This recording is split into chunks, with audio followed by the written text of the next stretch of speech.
Hello everyone, and here we are again looking at our own life from different angles. And in the past few episodes we have looked at on some quite interesting things, that your desire is not yours. We have covered that, and we have talked a little bit about the relationship between inattention and attention. Today I want to take it a little forward in the direction of what we talked in the video of your desire is not yours, and make things a little controversial make things a little tricky, make things a little undigestible, unacceptable. And how we are going to do that is, again, looking at the same aspect that we've been looking before,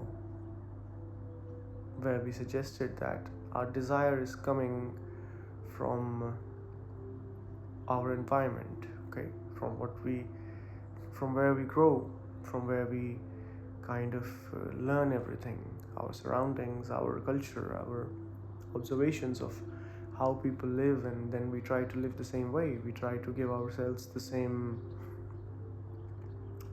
aims for life, to have a house, to have a family, to be successful. These are like common aims that we learn from what we see is going on around us. So today we push it a little more forward, and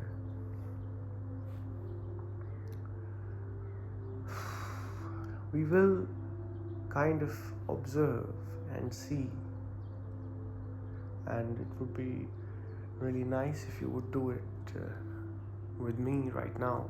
As you're watching the video, then you could also maybe get a taste of it, that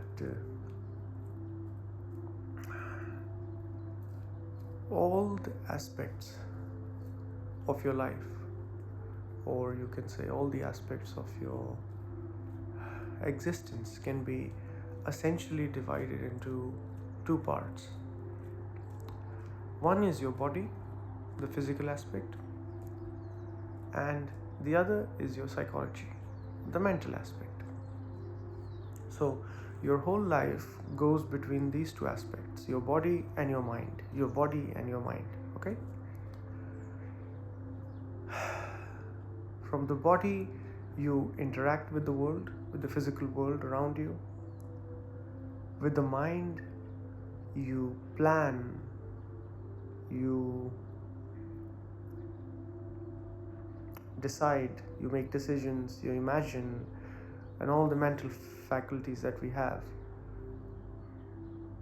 We use the mind to make our interaction with the physical world better, more smart, more profitable, more pleasurable, less painful. So these two things are always active in our lives. There is the mind, which contains the observer, the you, which says, I am living. This observer is in the mind, the entity, the ego, the I-ness. And the body, which follows the mind. As whatever is the decision of the mind, the body follows it, okay? And it's very easy to see. You would see that if you see something you're afraid of, the mind is afraid first of it, and then it reaches the body. If you see something sexually desirable, the mind decides it first, and then the body starts responding to it. It's a very common observation. You can check it. Okay, the time delay might not be in minutes, it's a few seconds, because your body is quite sensitive to your mind, and the process happens really fast, but you can observe it. So the mind and body are always playing together, linking together, and then trying to exist, trying to make the conditions better for survival, and trying to have a peaceful time, let's say it like this, a comfortable time, a pleasurable time. But when you would look at both these aspects, the mind and the body, with the body, it's quite easy to see it now with the development of modern medicine, with the development of modern genetics and everything, that the body is coming completely from your parents. Okay, your parents provide the initial ingredients, to put it in a simple language, the initial information which comes through the DNA, the genes, and the information, if I'm correct, 50% is coming from the father, 50% is coming from the mother, and then this information is combined, and the combined effect is then what you see as an end result of the child, of the offspring. And recently I was reading a new article which says that the child even knows what was their father's eating patterns, food patterns. That information of food patterns is also transmitted through the father's genes to the child. So it was quite an interesting article in Nature magazine, which is the very respected journal. So it is not too far-fetched to say that your whole body comes from your parents. Okay, and the parents then provide essential ingredients which contain the essential memory or the information regarding your development in the mother's womb, let's say. And then you can even see that as you grow up, some of your parts look like your mother, some look like your father, or actually not just mother and father, but in the whole family line of your father or in the whole family line of your mother, your grandfather or great-grandfather's features are coming into you, something like this. So the memory is getting continued over generation and generation and generation. So it's not far-fetched to say that your whole body is a bundle of memory, okay? And that memory is working in perfect harmony. That memory has found a way to work in perfect harmony so that it can replicate and survive longer. And it's not some kind of a magic. It has taken a very long time during evolution that the body has become like this. Okay, the initial single cell organisms in the beginning of life maybe were not living so long, and the feature of replication and surviving longer was not so strong. But then eventually life evolved and the life could carry itself much longer. And now today there are animals which can live 300 years, where life has found a way of surviving, of replicating itself, keep going for such a long time. So all your memory physically is coming from your parents, which is why you would see sometimes even you walk like your parents, sometimes you eat like your parents, sometimes you're angry on similar aspects like your parents, on which your parents are angry. I'm not saying completely, so don't take it as too far. We are going to complicate it when we go to the mind, but at the moment I'm showing it simply that the body is completely coming from the genetic information from the genetic line of your parents and their ancestors, and there is no way to run out of it. Okay, I physically am what my mother and father's ancestors were. Okay, I cannot run away from it. There is no option or change to do that. Whatever my parents' bloodlines or generations have gathered as information genetically gets transferred to the next offspring. It's like a gift of information, and then that information gets further developed as you live, and then you transfer it to your children. The change might be very slow, genetic change, but it happens, and over years and long periods of time you see these changes in the body.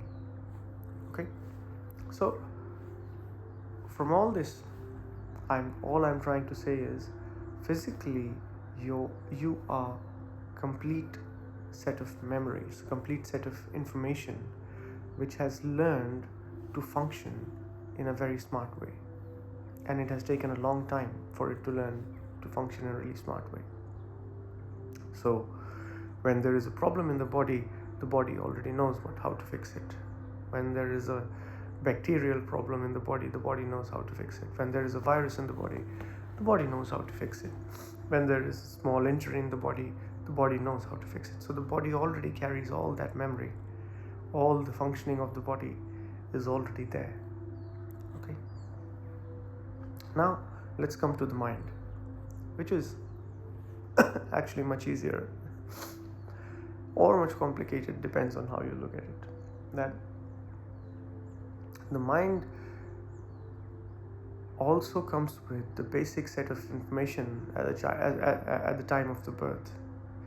When the child is born, of course, the genetic memory also carries some aspects of the mind, and for sure the child knows how to identify certain things, and identification needs thought, whether in any form.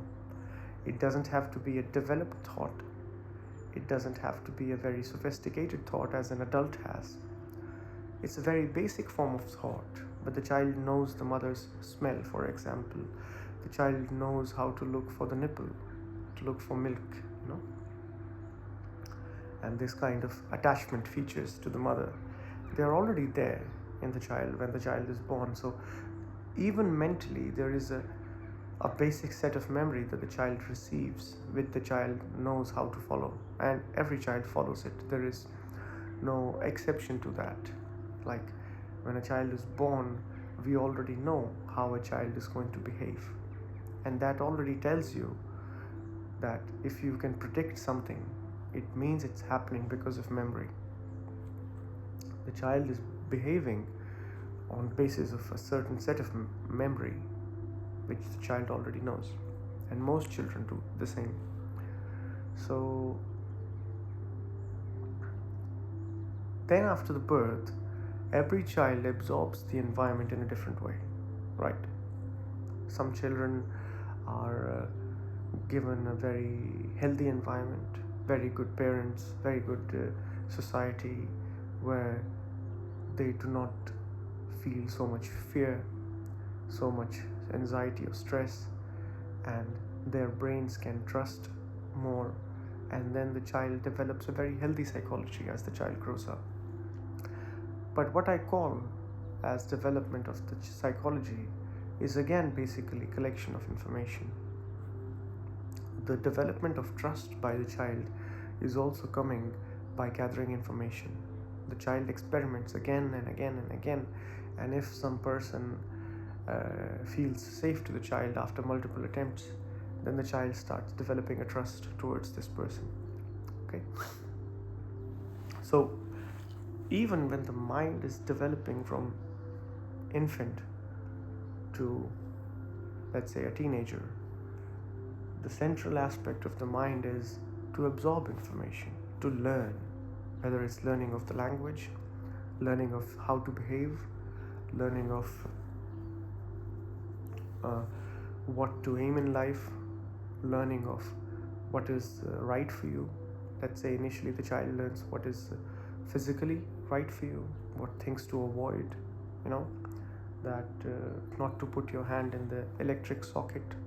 You first make the mistake, then you learn, it's not so nice. Or sometimes your parents already discuss these things with you. So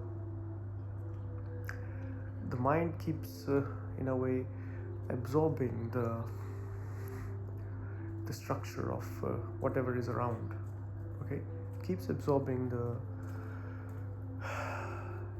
the information which is required in the sense for a healthy survival. Okay, that you survive, but you also enjoy your life. And the same thing can happen in a different way if the child is getting an unfavorable and unpleasant environment when the child is growing up. Maybe the parents are not so careful with the child, they don't give him enough care, the child doesn't feel enough security, enough trust, and then the mind is learning those fears and anxieties much quicker than it is supposed to face, right? So the behavioral changes are already coming in these two kids who grow in a healthy environment and who grow in a toxic environment, for example. So, but one essential process that remains the same in both of them is that the absorbing of information is going on by the mind. The mind is constantly absorbing information, whether about anything. So, in a way, the mind learns what to desire, as we said in the last video. From this, the mind learns what is the right thing to aspire in life from these behavioral and interactive experiences. The mind learns about the world by collecting the information. So in essence, your mind is like a bigger form or a bigger pool of information that you have gathered after you were born. The body already comes with the set of information. So the body runs by itself if you don't interfere with it, if you don't really pollute it or disturb it, right? So and you can see that if you're living in a healthy way, a healthy diet, the body can face small diseases, normal things. So, and it knows what to do about different aspects of life. But when you see that the mind starts interfering with the body, when the mind is bringing its own desires in the body, for example, the mind starts to demand for things which are not good for the body, and a lot of things. For example, sugar. Let's say a lot of sugar is harmful for you, a lot of fat, doesn't matter what I say, you know what is not right. So in all those aspects, the mind starts to interfere with the body's intelligence. Okay, so the mind is learning, the body came with the set of information, the mind is learning new sets of information, and together they become one big form of information or memory which is trying to survive in a healthy way in this world. Okay, the mind gets its desires from the world, the mind gets its likes and dislikes from the world. So everything, in a way, you would see that in your whole existence, actually, the body and the mind together can be summed up by looking at patterns. And patterns are information, memory. And because you function in patterns, that is also another indication that you are functioning with memory. Because you have likes, you have dislikes, which are already so stored as memory in your mind. The mind only looks for that. So eventually you would see that the body has no other choice but to live with memory, because that's how it's designed. The mind also starts to follow the same pattern by learning things from the surroundings, from information, from internet, and then trying to follow that what it has learned. Following what you have learned is also following memory, because learning is stored as information in your brain, right? You have an experience of eating a nice sweet or salty thing, you store that experience as a memory in your brain that this was very pleasant. And then next time you go to the store, the same memory is driving your choice to pick up the same thing again.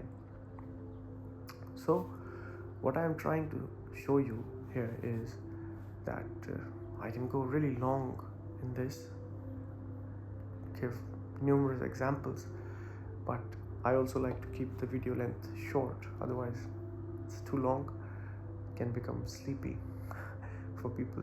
So try to observe this in your life, that there is no aspect of your life where memory is not working. From your body to your mind, everything is memory. Your fingers look like somebody who came before you. Your biology works in the exact same way as any other human's biology. Okay, your desires are just like anyone else's desires, to be happy, have a nice family, have a nice house, have a nice this and that, right? So all of this is giving you the indication that in essence we are living as a set of memory, right? All I'm trying to say is that you are just a sophisticated robot, a sophisticated machine. We make machines as well, but we are a much sophisticated machine designed by nature. I can put it in that sense. And the way any machine works on programs, we also work on programs. And that's why it's possible to predict things about us. And I think slowly in the coming years, with the development of modern medicine, they could even tell at the time of birth what kind of personality the child will have by looking at the genetic information of the child. Okay, what kind of woman this child will like, what kind of food this child will prefer. All of that can be predicted actually. So it's coming, and it's very interesting times. So if I can predict you completely, then that's actually very strong evidence that you are something which works on memory. You are memory, because memory can be predicted. Something which is not memory cannot be predicted, because it doesn't have a pattern. Okay, we are not going there today. Today we just accept, try to absorb the fact, try to swallow the pill that we are memory, which we don't usually accept, which we don't usually think.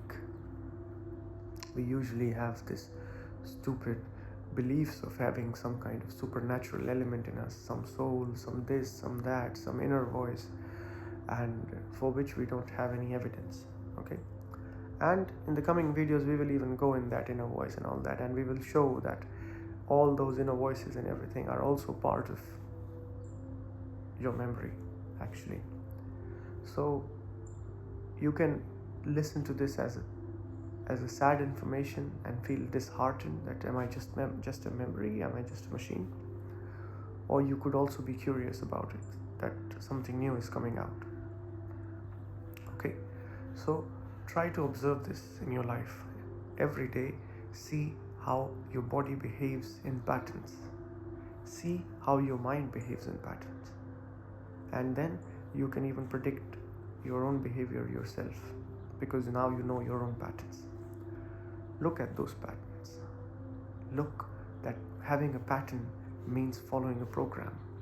A program is memory. If you say you're not memory, then you have to prove it in some sense. If you say you're not memory, then you cannot have a program. Then you shouldn't live a repetitive life. Then you shouldn't live a life where you have likes and dislikes, because those are also programs, those are also memory sets. that this is what I like, this is what I don't like.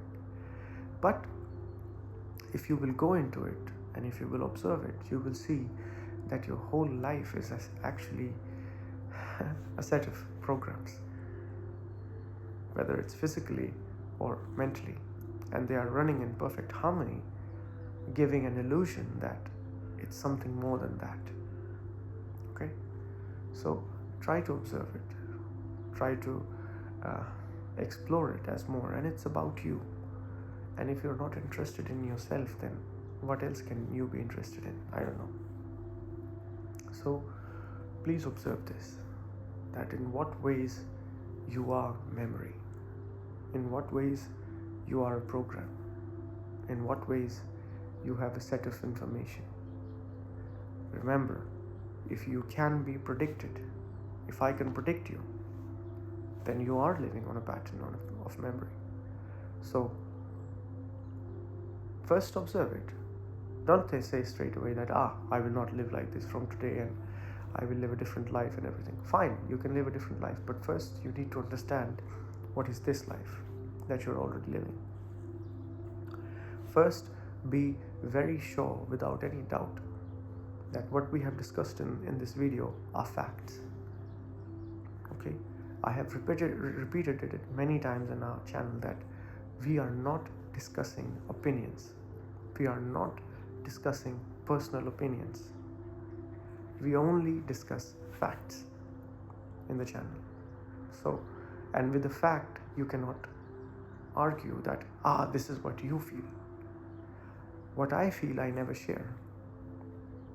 I only share observations. And because they are observations, they can be re-observed. Just like any other scientists are giving observations and then some other scientist can re-observe it. So that's what I'm asking you. Re-observe it. Whatever is discussed, observe it. And if you see the same, then you are verifying it. And if you see something different, that something is not correct that I have shared, please write to me in the comments and say, sorry, I observed and this is how my observation was. This is how rationally and logically you explore a topic, not by fighting. Okay, so let's try to do this. You observe it in your life, and it is applicable on every video we share on the channel. There is no belief here, there is no personal opinion, there is no biased opinion, there is no that kind of trash, at least on our channel here on Psychological Theatre. We only deal with facts. This is how things are. This is how I have observed them. This is how I put in front of you. Can you also please observe them? Re-verify. This is the scientific way. This is the rational and logical way. Okay? So let's try to do that. And when the moment will come that we have to step out of logic to enter the illogical, if there is some illogical, then we will see. Okay, but at the moment, let's stay logical. Let's stay in the sense of self-respecting. Respect yourself by taking yourself seriously, not by saying I respect myself, blah blah blah. No, take yourself seriously. And by taking yourself seriously, I mean observe yourself. Look what we are discussing here, if these things are going on in you or not. And it will be a fascinating game for you if you actually do it. It will be very interesting. So please try to do it, and let's keep doing it together. Any questions, please write me in the comments. I would love to answer them. And again, some really interesting topics coming ahead, so stay connected, stay tuned, and let's have fun together.